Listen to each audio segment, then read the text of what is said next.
Alhamdulillah wassalatu wassalamu ala rasulillah wa ala alihi wa sahbihi wa mawalah wa asyhadu an la ilaha illallah wahdahu la syarikalah wa asyhadu anna muhammadan abduhu wa rasuluh.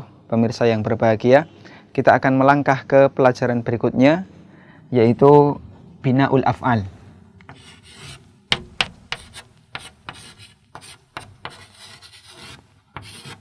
Bina'ul Af'al, pola fi'il atau pola pembuatan kata kerja.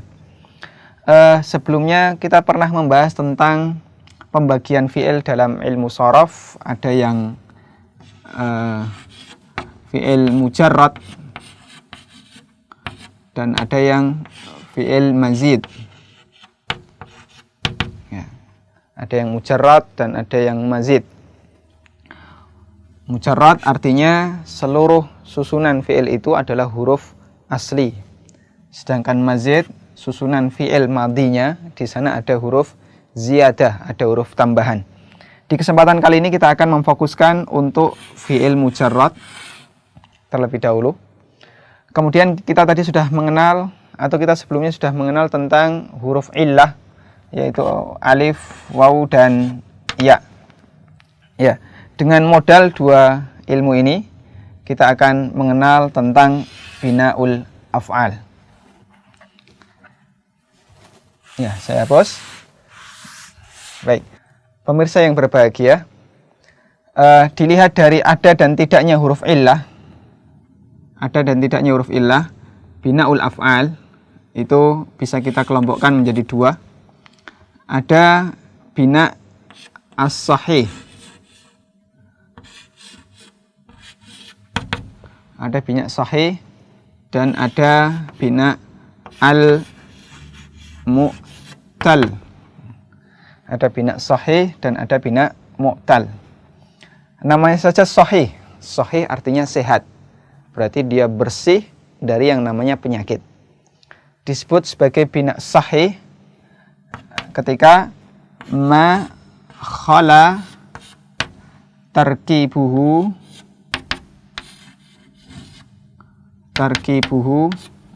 min harfil illah. Disebut bina sahih apabila dalam tarkibnya, dalam susunan huruf mujarrad, huruf dasar, di sana tidak ada huruf illah. Dalam susunannya di sana tidak ada huruf illah, bersih dari namanya penyakit. Kemudian disebut mu'tal, berarti kebalikan dari sahih. Kalau sahih tadi tidak ada huruf illah, berarti kebalikannya, kalau mu'tal di sana ada huruf illah. Kita tuliskan definisinya. Ma dakhala fi tarkibihi, ma dakhala fi tarkibihi harful illah. Masuk dalam susunannya, madakhala, masuk dalam susunannya, fi tarkibi, dalam susunannya, harful illah, huruf illah. Baik nanti hurufnya itu berada di depan, di tengah, atau di belakang. Kita bisa membedakan dia masuk bina sahih ataukah bina mu'tal dengan kemudian melihat ada tidaknya huruf illah, alif, wawu, ya. Kalau di sana tidak ada alif waw ya, tidak ada huruf illah, maka bisa kita katakan sebagai bina sahih. Kalau di sana ada huruf alif waw ya, maka dia bina mu'tal. Sebagai contoh, misalnya kata kataba. Kataba. Kita lihat di sini 3 huruf dasar, kaf, ta, ba, semuanya bukan huruf illah. Berarti dia masuk bina sahih. Contoh lagi misalnya, kita menemukan kata qara'a. Qara'a.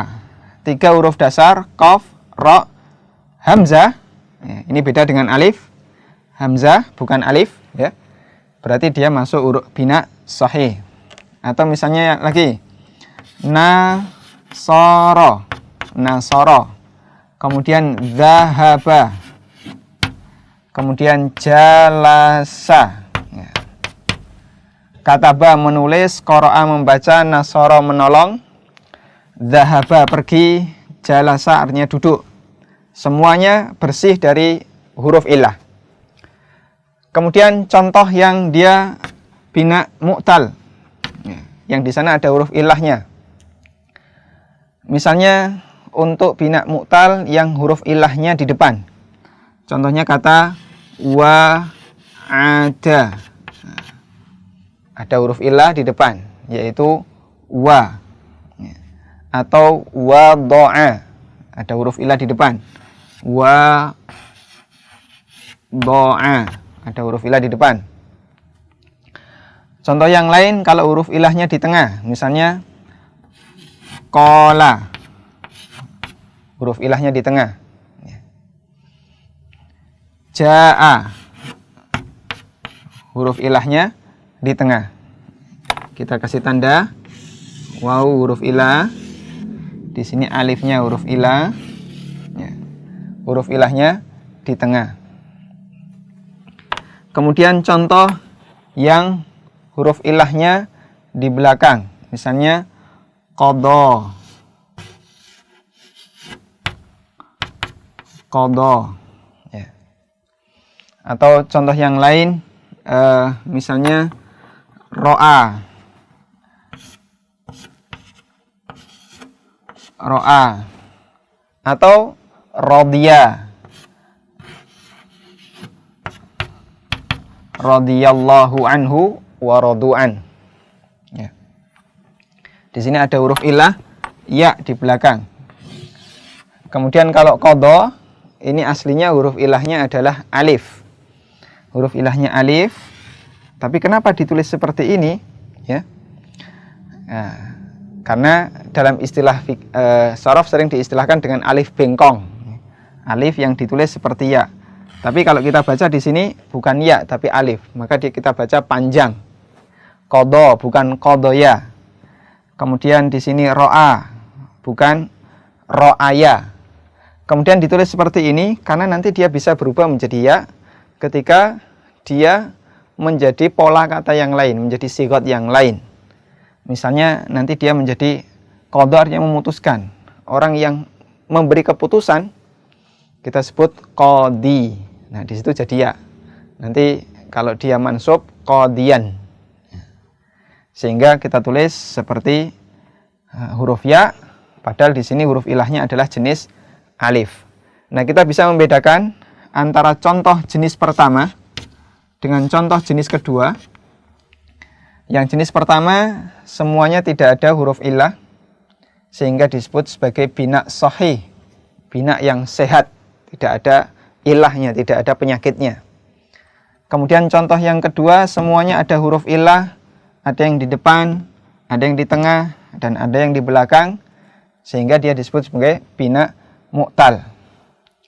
Kemudian ada juga kata yang memiliki dua huruf ilah di depan, di belakang, atau di belakang dua-duanya. Misalnya kata waqa. Waqa. Atau misalnya kalau di belakang dua-duanya waqa artinya melindungi. Kalau di belakang dua-duanya misalnya qawiya. Qawiya. Dua-duanya di belakang. Kalau ini di depan dan di belakang. Nah, kita sebut sebagai mu'tal karena di sini ada huruf illah, baik satu maupun dua huruf illah. Demikian sebagai pengantar untuk binaul af'al. Kita akan lanjutkan pada rincian binaul af'al yang sahih selanjutnya. Mudah-mudahan menjadi pelajaran yang bermanfaat. Wassallallahu ala nabiyina Muhammadin wa ala alihi wa sahbihi wasallam.